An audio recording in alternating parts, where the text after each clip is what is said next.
Okay, so we're gonna be stretching out our wrist. So this palm area here and our inside of our forearm. So you can do this off a table, on the floor, but today I'm gonna show you on the floor.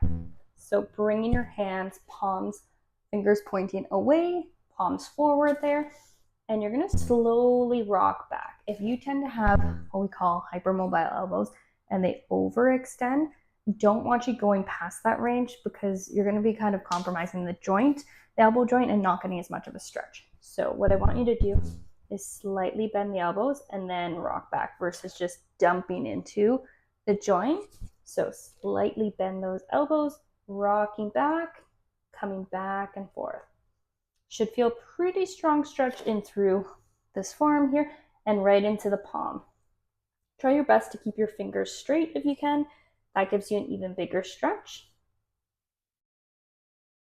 So what I mean by straight is not having your fingers bent like that. And rocking back. And you can do one at a time because sometimes, just like our dominant side, we're going to use that a little bit more. So it's a really good stretch too if you spend a lot of your day typing or even just with a lot of lifting weights. There's going to be a little more emphasis in through the inside of your forearm versus the back side here. So try that out. I would do about this back and forth, holding it for 2 to 3 seconds at each end range of the stretch and coming back and forth. I would aim to do this 8 to 10 times would be ideal.